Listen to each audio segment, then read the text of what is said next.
Assalamualaikum warahmatullahi wabarakatuh.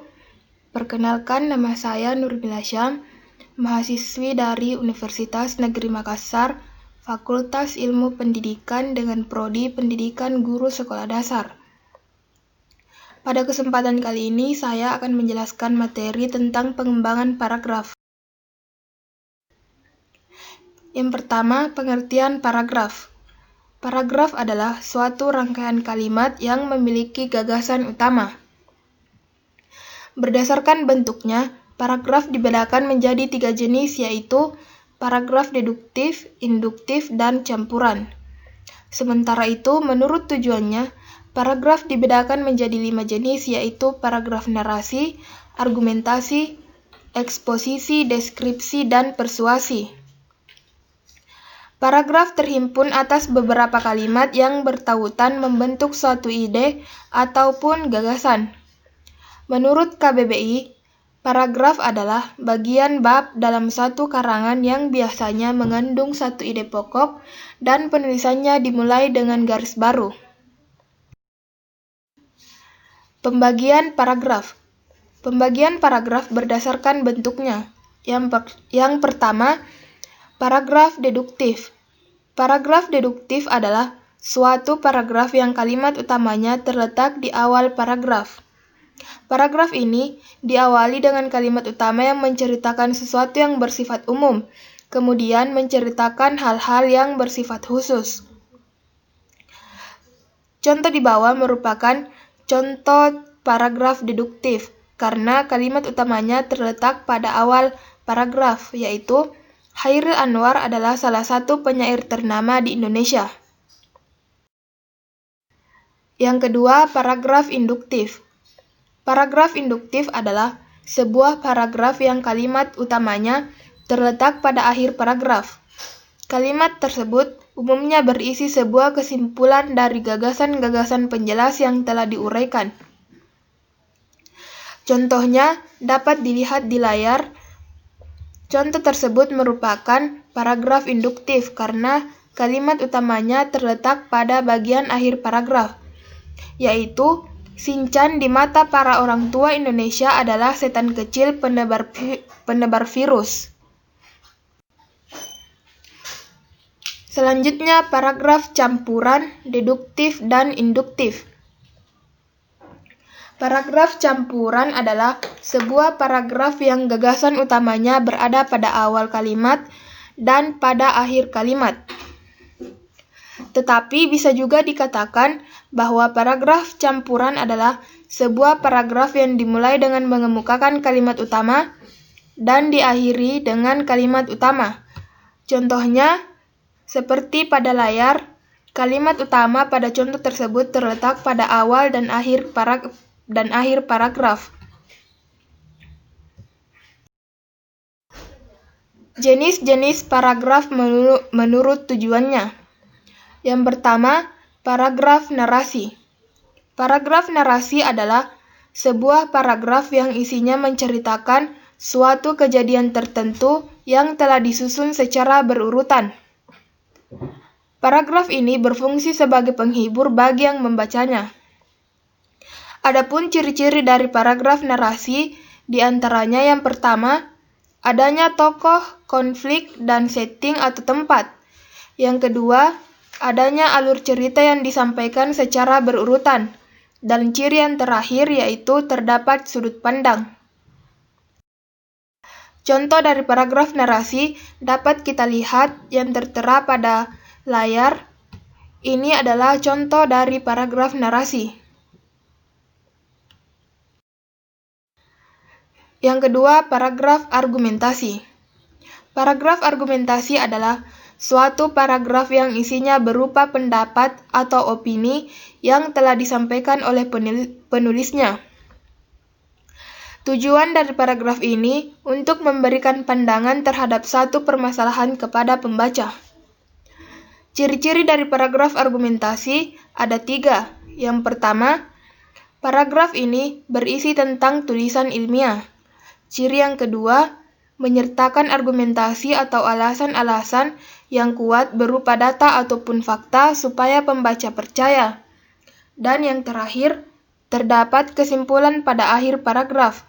Kesimpulan tersebut sebagai penguat dari pendapat-pendapat yang telah dijelaskan. Ini adalah contoh dari paragraf argumentasi.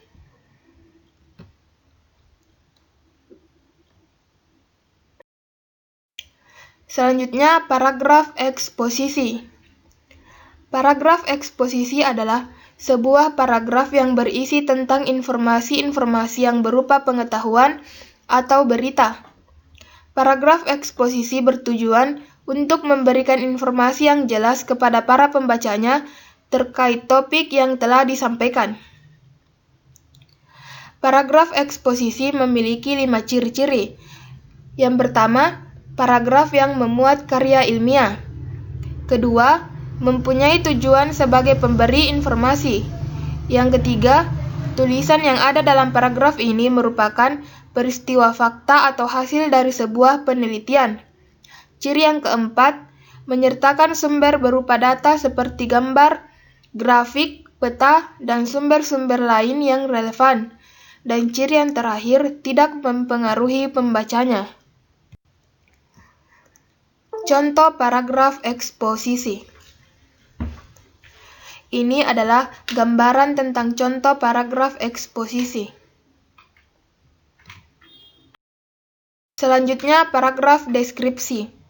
Paragraf deskripsi adalah sebuah paragraf yang berisi tentang gambaran-gambaran suatu benda atau objek. Paragraf ini bertujuan untuk memberikan gambaran secara jelas tentang suatu benda atau objek, seakan-akan pembacanya telah merasakan seperti melihat sendiri objek tersebut. Ciri-ciri dari paragraf deskripsi. Yang pertama, paragraf ini berisi tentang penggambaran suatu benda atau objek yang melibatkan panca indera seperti bentuk, rasa, suara, warna, dan yang lainnya. Kedua, menggambarkan objek yang sangat jelas. Ciri yang terakhir, banyak ditemukan kata-kata sifat seperti tinggi, kecil, rendah, besar, dan lain sebagainya. Contoh paragraf deskripsi. Tempat tinggalku tidak terlalu besar. Rumahku hanya memiliki luas sekitar 98 meter. Dengan luas seperti itu, aku hanya memiliki 3 kamar tidur, 1 kamar mandi, ruang tamu, ruang keluarga, dan dapur. Selanjutnya, paragraf persuasi. Paragraf persuasi adalah paragraf yang berisi tentang ajakan atau himbauan yang telah ditujukan kepada para pembacanya. Tujuan dari paragraf ini sebagai pengaruh bagi pembacanya supaya mempercayai atau terpengaruh dengan apa yang telah disampaikan dari penulis di suatu tulisannya. Adapun ciri-ciri dari paragraf persuasi, yang pertama, menggunakan bahasa yang menarik untuk mempengaruhi pembaca. Yang kedua, menggunakan kata-kata ajakan. Ciri yang ketiga, memiliki fakta-fakta yang mendukung supaya pembaca terpengaruh dengan apa yang telah disampaikan. Berikut adalah contoh dari paragraf persuasi.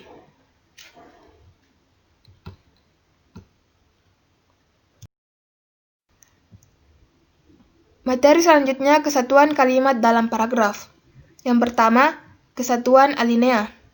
Yang dimaksud dengan kesatuan ialah bahwa alinea tersebut harus memperhatikan dengan jelas suatu maksud atau sebuah tema tertentu.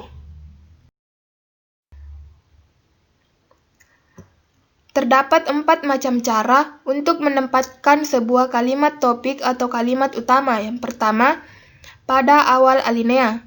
Dengan menempatkan kalimat pokok pada awal alinea, gagasan sentral tadi akan mendapat penekanan yang wajar. Alinea semacam ini biasanya bersifat deduktif. Yang kedua, pada akhir alinea. Kalimat topik dapat pula ditempatkan pada bagian akhir dari alinea tersebut. Hal ini berarti alinea itu bersifat induktif. Cara ini lebih sulit tetapi lebih efektif. Yang ketiga, pada awal dan akhir alinea. Kalimat topik dapat pula ditempatkan pada bagian awal dan akhir dari alinea. Dan yang terakhir yaitu pada seluruh alinea. Kalimat topik atau kalimat utama dapat juga termuat dalam seluruh alinea. Alinea semacam ini terutama dijumpai dalam uraian-uraian yang bersifat deskriptif atau naratif. Sekian dan terima kasih tentang pemaparan saya dengan materi pengembangan paragraf. Lebih dan kurangnya mohon dimaafkan. Assalamualaikum warahmatullahi wabarakatuh.